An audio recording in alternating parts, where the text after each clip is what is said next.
I'm Ali and I'm the author of Ollie and his superpowers. I just want to take a few minutes of your time to talk you through where Ollie came from, what the Ollie concept is, and most importantly, how we're using it now and how it can help you as an adult or a child. I'm a therapist.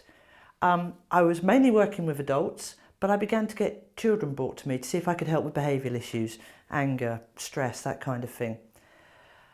When the children came to me, it was really apparent that my training was a little bit lost on them. Loads of long words, conscious, subconscious, how the mind works, how your emotions work. And children were just glazing over and they weren't getting it at all. And the reason being that they're only little and they don't actually have an emotional language. They don't understand what an emotional is. They know what they feel, but they don't know how to tell us that. They don't know how to put that into words. And we're not very good at actually speaking a language that makes sense to them about emotions. All we have is these long, complicated words. I remembered when I was training, I'd sit in the classroom and all these long, complicated words would come out, how the brain works, right? And I used to just, and I'd go home at night and I'd literally have to get on Google to see what it meant because it was over my head. And I thought, well, if it's over my head, a kid's never going to get it. So very, very quickly, it was apparent to me I needed a new language. The children that were brought to me didn't want to be there, let's be honest. Mum and Dad dragged them there and they didn't want to be there. So they'd sit in the corner of my therapy room, don't want to be here. And I would get no sense out of them. And they certainly weren't going to open up to me because they didn't have a language and I didn't have a language. So very quickly, I worked out that if I made the session not about them, that we might actually get some improvement there. So what we did was we invented this character called Ollie. And I would have Ollie in the room with me and I'd ignore the child and just talk to Ollie. Interestingly, Ollie had the same issue that the child had that had been brought for my help. And I would go out of my way to just talk to Ollie, almost ignoring the child, and I'd purposely get it wrong with any suggestions of help that I might have for Ollie and how we could overcome his behavioural issues. Out of the corner of my eye, a very interesting thing was happening. The child that doesn't want to be there was listening and getting really cross. That all the information and help I was giving Ollie was wrong and would never help him in a million years. Without fail, at some point in the session, the child will just go, "That's not going to help Ollie. What he needs is this, this and this because he's feeling this, this and this." Eureka moment. That could take months and months and months of therapy.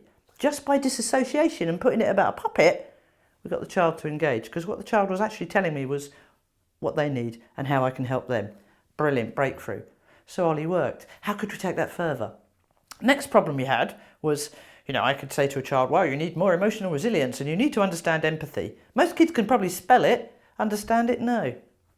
They didn't know what an emotion was and they didn't think they had any control. So how could I help them with that? If I ask a child where the brain is, if I ask them where the heart is, they'll point to their heart. If I ask them to draw a heart, most of them will do the heart shape for me. If I ask them to draw an emotion, no idea. You ask most adults to draw an emotion, no idea. There was a problem. It wasn't real, it wasn't tangible, it wasn't something they could get hold of and make sense of. So what we did with Ollie was we gave him superpowers, or rather, we gave his emotions a name. We made his emotions into superpowers. And Ollie has every superpower or emotion that everybody has. So, happiness, sadness, madness, anger, all those things, all of those emotions are all now superpowers. Why? Very simply. Because then what I could do, have a child with me that's angry, I can pull angry out of them, sit them in my hand. And angry is quite big because the child's been brought here because he's angry. And I showed the child that actually what you could do with these superpowers, because you are completely in control of them, is you can shrink them and shrink them and shrink them and shrink them so you're not so angry. Or even better, let's pull happy out. He's only little because you've been grumpy. Let's make happy bigger and bigger and bigger and bigger. Strangest thing happened. The kids completely got that. It was a really simplistic way of showing them that they actually do control their emotions. Fantastic, that worked. Now we can start to move on. And they were choosing the emotion they wanted to feel. Taking back control. Then we had the issue of kids that we were working with from various backgrounds, foster care, God knows what else, trapped in the system because they have huge issues, probably from abuse of some kind in the past, and how we help kids deal with that, because it's a massive, massive problem for adults as well as kids. That's where Ollie and the concept of the conscious and subconscious comes in. Instead of having conscious and subconscious, we made the front of the brain an iPhone.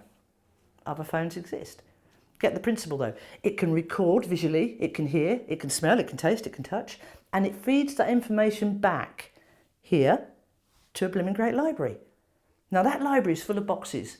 Everything you've ever learned is in one of those boxes. And there are boxes with good stuff in, stuff you really love and enjoy. And we've all got those boxes with not so good stuff in, fears, phobias, or memories that are holding us back. They're a little bit darker. We also have a librarian in there, and it's his job to put everything in these boxes. But the librarian can't see what's going on. And it's a brilliant way to explain to kids why we're all different and we all feel different ways. Because the only way the librarian knows what to put in what box is by the emotion that you express or experience at the point you're learning something. So if you're really, really happy, librarian's going to go, tick, happy box. If it's something that really frightens or upset you, black box. Took it one stage further. We've now got potentially these boxes where the kids have had a bad time, abuse, whatever. Every single box we put a date on. This is clever, but so simplistic. We now have a child that understands he has superpowers and emotions and can control them. And they're a lot more capable and competent than they ever were. Whatever's in that horrible box, that black box, didn't happen yesterday, last week, last year, probably happened a while back. And by making that apparent to the child, by letting them look at the date and then discussing, oh, you were 2 then, were you in nappies, could you walk? Getting them to associate with being 2 again. And then opening that box and seeing that actually what happened in that box cannot happen again because it happened to a 2-year-old version of them, however old they were. But a version of them doesn't have the capabilities and skills they have now.